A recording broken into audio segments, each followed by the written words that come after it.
बिस्मिल्लाहिर्रहमानिर्रहीम। अस्सलाम वालेकुम नाज़रीन, मैं थोड़ा मेज़बान असगर गुजर इस दफ़ा एक क्रास गां लैके हाज़र होए हैं जिहड़ी साहिवाल ते फ्रीजन च क्रास गां सामने दी नज़र कोनी गां काला गोरा रंग काली थाना रोकी थे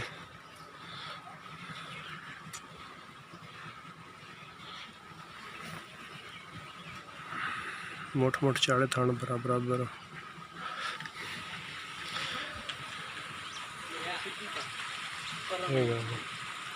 इंजन जरा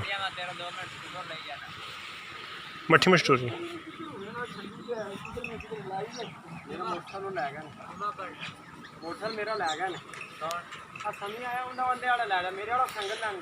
अगर साढ़े किसी भरा पसंद आए साढ़े नंबर पर रब्ता करें। नंबर साढ़ा 0356 72 355।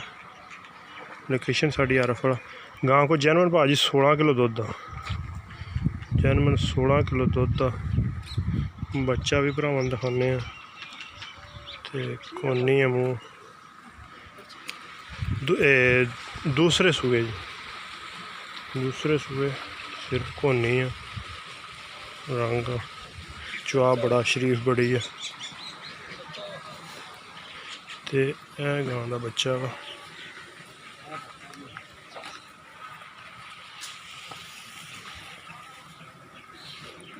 बखड़ा रंग बच्चा बंद बच्चा बच्चा क्रास ही बच्चा गां जरा अगे आए ना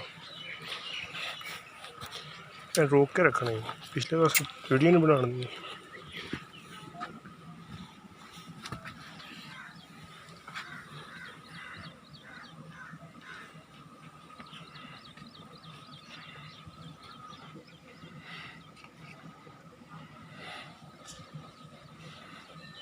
अगे कर थोड़े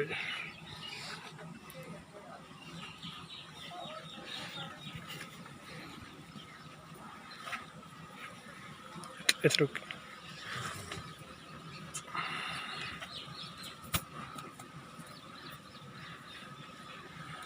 अगर साढ़े किसी भरा पसंद आए साढ़े नंबर पर रब्ता करो। नंबर साढ़ा 0356 72 355 यही साढ़ा व्हाट्सअप नंबर है। तो मिलने नेक्स्ट वीडियो च। अल्लाह हाफ़िज़।